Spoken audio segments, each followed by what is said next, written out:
Albert Einstein. दोस्तों आपने इनका नाम तो सुना ही होगा। दोस्तों इन्होंने प्रकाश की क्वांटम थ्योरी के नियम को प्रतिपादित किया है। दोस्तों आइए जानते हैं इनके जीवन के बारे में क्या क्या था।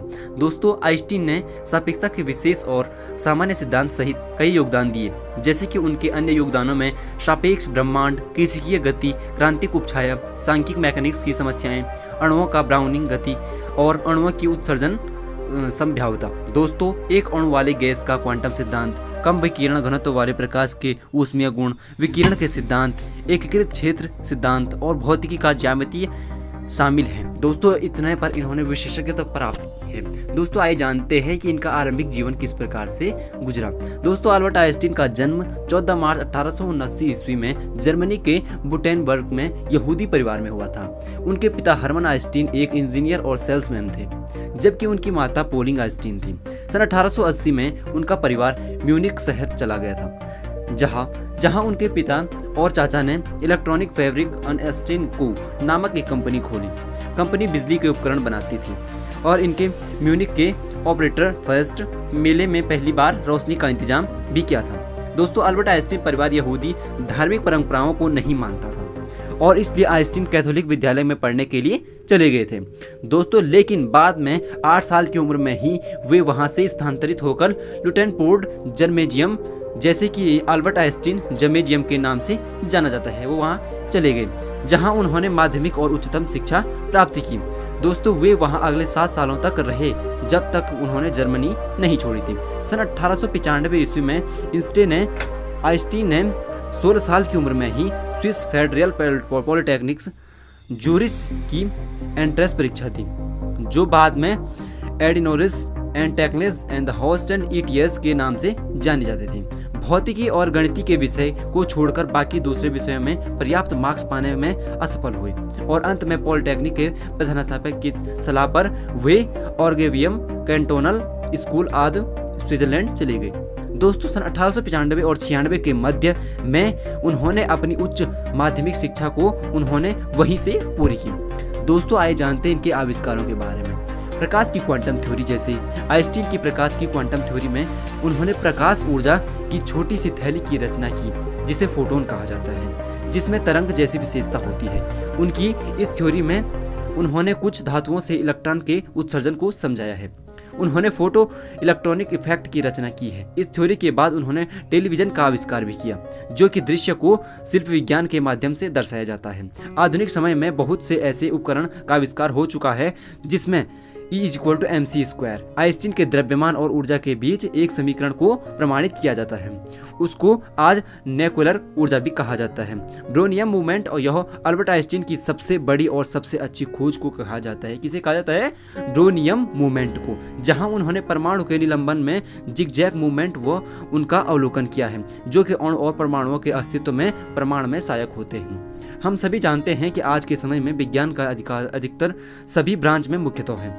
विज्ञान के चमकदार निबंध यहाँ पढ़ें। दोस्तों special theory of relativity. Albert Einstein की थ्योरी में समय और गति के संबंध को समझाया गया है। ब्रह्मांड में प्रकाश की गति को निरंतर और प्रकृति के नियम के अनुसार बताया गया है। जनरल थ्योरी यह कहती है कि जिसमें ऑफ रिलेटिविटी अल्बर्ट आइंस्टीन ने प्रस्तावित किया है कि गुरुत्वाकर्षण स्पेस टाइम कम्युनिटी में कर्व क्षेत्र है, जो कि द्रव्यमान के होने को बताता है। जूरिक विश्वविद्यालय में उनको प्रोफेसर की नियुक्ति मिली और लोगों ने उन्हें महान वैज्ञानिक मानना शुरू कर दिया।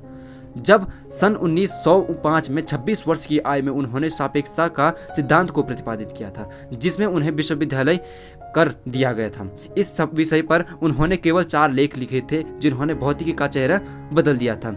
इस सिद्धांत का प्रतिपादन उन्होंने समीकरण E=mc² किया है, जिसके कारण ही परमाणु बम बन सका। दोस्तों आप जानते हैं कि परमाणु बम बनने की संभावना इसी से हुई, यानी कि E=mc² आइंस्टीन के नियम के प्रतिपादन से हुई है। इसी के कारण इलेक्ट्रॉनिक आई की बुनियाद भी रखी गई है। इसी के कारण ध्वनि, चलचित्र और टीवी पर शोध हो सका है। आइंस्टीन को अपनी इसी खोज के लिए विश्व प्रसिद्ध नोबेल पुरस्कार भी दिया गया है। दोस्तों स्नातक की डिग्री लेने के बाद उन्होंने विद्यालयों में विद्यार्थियों को पढ़ाने के बारे में विचार किया। लेकिन अल्बर्ट आइंस्टीन के अधिक ज्ञान की वजह से प्रारंभ में उन्हें नौकरी नहीं मिली। सन 1902 ईस्वी में अल्बर्ट आइंस्टीन को स्विट्जरलैंड के बर्न के शहर में अस्थायी नौकरी प्राप्त हो गई। अब उन्हें अपने शोध लेखों को लिखने और प्रकाशित कराने का बहुत समय मिल गया था, जबकि उन्होंने डॉक्टरेट की डिग्री प्राप्त करने के लिए मेहनत करना बहुत शुरू कर दिया था और अंत में ही उन्हें डायरेक्ट की उपाधि मिल गई। दोस्तों, उनके विचार यह कहते हैं कि दो चीजें अनंत हैं, ब्रह्मांड और मनुष्य की मूर्खता। और मैं ब्रह्मांड के बारे में दृढ़ता से नहीं कह सकता। जिस व्यक्ति ने कभी गलती नहीं की उसने कभी कुछ नया करने की कोशिश ही नहीं की। दोस्तों, प्रत्येक इंसान जीनियस है, लेकिन यदि आप किसी मछली को उसकी पेड़ पर चलने की योग्यता से जज करेंगे तो वो अपनी पूरी जिंदगी यह सोचकर उसकी सोच में ही गुजार देगा। दोस्तों, यह सब क्या है? मूर्ख है। यह सफल व्यक्ति बनने के लिए प्रयास करना जरूरी है, बल्कि मूल्यों पर चलने वाले इंसान बनो। जब आप एक अच्छी लड़की के साथ बैठे हों तो 1 घंटा 1 सेकंड के समान लगता है। जब आप धधकते अंगारे पर बैठे हैं तो 1 सेकंड भी 1 घंटे के समान लगता है। यही एक सापेक्षता है। क्रोध मूर्खों की छाती में ही बसता है। यदि मानव जीवन को जीवित रखना है तो हमें बिल्कुल नई सोच की आवश्यकता करनी होगी। इंसान को यह देखना चाहिए कि क्या यह नहीं कि उसके अनुसार क्या होना चाहिए। कोई भी समस्या चेतना के उसी स्तर पर रहकर नहीं हल की जा सकती है जिस पर वह उत्पन्न हुई हो। बिना सवाल किसी अधिकतम व्यक्ति की सम्मान करना सत्य के खिलाफ माना जाता है। बीते हुए कल से सीखना, आज में जीना, कल के लिए आशा करना, यही सबसे बड़ी बात है। सबसे महत्वपूर्ण चीज तो यह है, प्रशंसा पूछना बंद मत करना। मूर्खता और बुद्धिमत्ता में यही फर्क है कि बुद्धिमत्ता की एक सीमा होती है जबकि मूर्खता की कोई सीमा नहीं होती है। जिंदगी एक तरह से साइकिल को चलाने के समान होती है।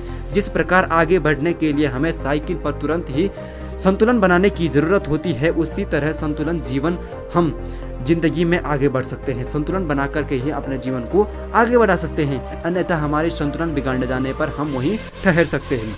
यदि आप किसी कार्य को करने के सारे नियम जानते हैं तो आप उस कार्य को किसी से भी बेहतर तरीके से कर सकते हैं। जैसे कि समुद्र जहाज के किनारे पर सबसे ज़्यादा सुरक्षित है, वो किनारे पर खड़े रहने के लिए नहीं बना है। दोस्तों, यह थी अल्बर्ट आइंस्टीन की कहानी। अगर आपको इस कहानी से अच्छा या कुछ सीखने को मिला तो दोस्तों वीडियो को लाइक करें और हमारे चैनल को सब्सक्राइब करें।